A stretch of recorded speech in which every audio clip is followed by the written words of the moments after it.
Okay, before we touch on oligopoly, I just wanted to mention I missed this last bullet point. Uh, so you might get extra utility from having different varieties. That might actually compensate for your efficiency loss in some fashion or another. I mean, technically speaking, you still have deadweight loss, but the differentiation might lead to something positive in itself for consumers. Just want to mention that. All right, so I'm gonna breeze. I'm gonna go really fast through oligopoly because it's not something we can really talk about in depth here. But oligopoly is when there's only a few firms competing in strategic ways. It's harder to characterize than perfect competition, monopoly, and monopolistic competition. And by that I mean there's just so many different ways in which a firm can compete with another firm. They can use price, they can use quantity, they can use quality. So, it might be the case that you're trying to undercut your opponent's price so that you can get the full market share. It might be the case that you're trying to create a better product so that you're almost dividing the market between high willingness to pay consumers and low willingness to pay consumers. It might be you're trying to compete over market share. So instead of setting price, you're trying to get the most consumers as possible and let the price be what it is. And there's going to be strategic interactions with two different firms' demand curves, and that's kind of this one here we're talking about. I'm not going to talk about it, but we'll just bring it up. What else? It might be a timing thing. It might be that one firm enters the market first, and that determines how the second firm does, and vice versa. It might be that the second firm does better. It might be that the first firm does better. We call that first and second mover advantages. It could be location. So if you did the journal 5 with the elections and median voter theorem, the first question was a pure oligopoly question, like a firm oligopoly question, where we're looking at three firms and how they locate and what that has to do with their overall profit, like how many customers they get, and how they strategically interact. And it was kind of interesting because you play with one variable for one firm, and that interferes with the other variables for the two other firms. So the location for one firm is going to impact your competitors' profits. And there's like kind of unpredictable, or not that it's fully unpredictable, but difficult to characterize, difficult to pin down a solution for those three things.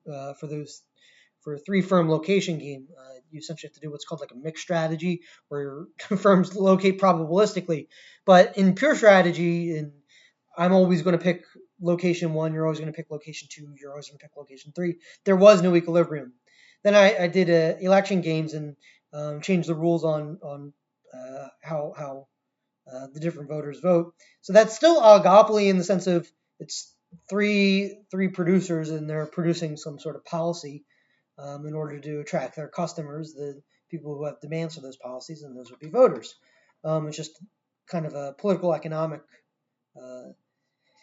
model versus just like a firm model, but it's oligopoly nonetheless. So location's a variable by which oligopolistic firms might compete, and that's a big thing that I studied in grad school. Differentiation. So this kind of goes with quantity, but it could also be, this kind of goes with quality, but it could also be something else. It could be one firm produces a cereal with a lot of sugar. One firm produces a cereal that has a lot of fiber. Those are different ways that firms can differentiate their products and compete in different settings. Could be also advertising. So, Warner Brothers and Disney still advertise even though they're oligopolistic. It can be integration. Disney's another good example of that, or Comcast.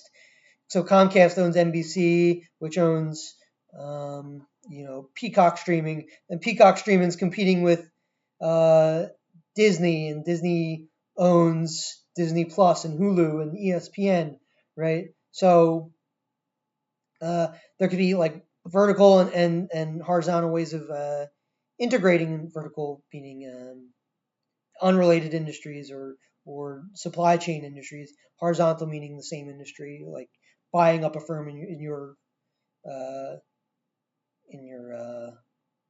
industry.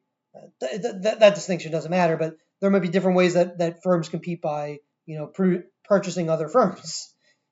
Okay, firms might also choose to not compete. So there's a lot of oligopolistic models which look at when collusion is beneficial for the firm, depending on certain price strategies. So one of the big ones is like applying the prisoner's dilemma to collusion, and the colluding price is essentially the same thing as when the people decide not to rat out their other prisoner, and the competitive price is when, or the profit maximizing price is when they decide to rat out their other prisoner. That would be like a collusion model that I'm not going to get into because that would require a lot of background. But firms can collude as well. It's like an option. So there's like different ways that people in what's called industrial organizations study collusion models.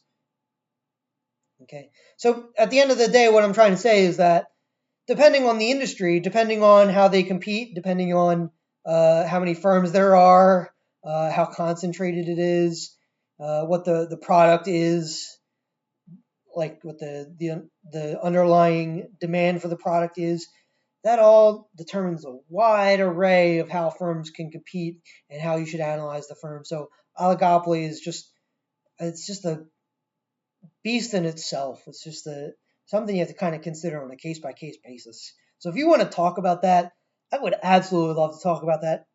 Caveat being after the semester, which I understand probably zero people are going to take me up on that, and that's fine. But oligopoly is like awesome. It's just so much fun if you have the time to put into it. And we've looked at some oligopolistic models. We looked at the price war. We looked at, if you did the vaccine journal, what it means to have second mover advantage, like in an entry model. We looked at the prisoner's dilemma, which can be used for collusion models, like I just said. There's just a limitless amount of possibilities. There are really two big models, though, that I think I feel like kind of come back again and again. One is Bertrand, which is when you compete in price, and one is Cournot, which is when you compete in quantity. So Cournot like assumes like some sort of demand function, and the firms set their quantity depending on how they expect the other firm to interact, and there's like a whole set of game theory conditions that you solve for. And Bertrand is when you're competing solely in price, and essentially like if this is your price going from like, let's say 0 to an infinite price, okay, if you charge infinite, you can sell at price infinite, and then your competitor is going to charge infinite minus 1 and get all the profit, and then you're going to charge half of infinite, get all the profit, and eventually you're going to compete until your price is equal to your cost. So it almost resembles a competitive market when you have only price competition. So those are like the two base oligopoly models that a lot of other oligopoly models are based on, but doesn't have to be. I just wanted to highlight those as like kind of being kind of cool. At any rate, I'm not going to test you on anything on oligopoly besides that that there are a few firms competing in strategic ways. You might want to know that there's game theory involved with it, and that firms can compete in very, very unique ways that aren't really open to monopoly. Well, monopoly doesn't compete with anybody, but aren't really open to perfect competition, which is mostly just competing in price until your price is equal to your average total cost. It's not really available for monopolistic competition in the same way that it is for oligopoly either. All right. I'm not going to cover monopsony. I'm exhausted. I'm sure you guys are exhausted. This lecture's gone on too long. You can read the slide on your own. If you have questions, you can ask me. I'm not going to test you on it, though, so don't worry about it. All right. Everybody, have a good semester. I'm sorry I didn't get to really meet y'all. Kind of a bummer in that sense, but, from your emails, most of you seem pretty cool. So I hope I've made the semester as um, as educational and not too stressful. I understand that I put a lot of work into this course, like a lot of work expected from you guys. Well, also I put a lot of work into it too, sure. But I understand it is a stressful course. It's hard for a lot of people who don't have the quantitative background, and I do try to challenge you, but a lot of you rose to the challenge. Some of you, I was a little disappointed in, like not handing in things. Um, my goal is never to make you stress out about grades, and I mentioned this from lecture one. But for those who did the work, who emailed me with questions, showed up to office hours when you had questions, um, who were consistent, and maybe you missed a textbook assignment or something like that, or you had to drop one of your quantitative assignments. No big deal. That's why I build the drops in there, because I don't want you guys to stress out too much. But I truly want to say that I'm grateful for the work you've done. This semester is probably harder on you than any other semester has been, in terms of just like logistics. I can say for myself, this has been the hardest semester for me teaching. But you guys rose to the occasion, virtually all of you, besides the people who plagiarized and continued to plagiarize and like boggles my mind, and who are failing and probably don't know that they failed the course, because they didn't put any effort into the course, is pretty clear. um, Besides one who plagiarized, got the consequence, but I feel kind of bad. Sorry about that. Well, I shouldn't say I'm sorry, but it just sucks. It sucks for you that if you're watching this lecture, you made a mistake, but the consequences are the consequences. I'm not going to go back on them for you. Sorry. But anyway, I just want to say thank you for rising to the occasion. I hope you guys learned something. I hope you find this applicable to your daily life. I know that some of these concepts are probably not going to, show up in your life. Like, one, you're going to have to worry about whether something's in perfect competition, or whether there's a price control, or what the consumer surplus is. But a lot of things, might actually sink in. Like, sunk costs, I think, are like something you should take away. Opportunity cost is a big thing. When you're just reading the news or watching the news, like this monopsony thing that I'm not covering right now, I literally just saw it on the news. I actually saw it on Reddit, and the guy was making a case for a minimum wage that I didn't think made a whole lot of sense, because he's basing the minimum wage on the idea that people who are uh, earning under the minimum wage, like here, are in the in a monopsony industry, which is probably not the case. Most minimum wage industries are probably, food servicing, like the service sector, pretty much low skill work, which are not monopsony unless it's like a diamond mine or something like that. So most of them are going to be perfect competition or monopolistic competition at least. Not even oligopoly would be, likely. So anyway, that's all to say. You'll see things in the news. Maybe just give it a second thought on it. Be like, huh? I expect demand to rise because the vaccine's coming out, and that's going to have an upward trajectory on price. Or I expect people to use more cars in the next year than they did, because they're going to be returning to work.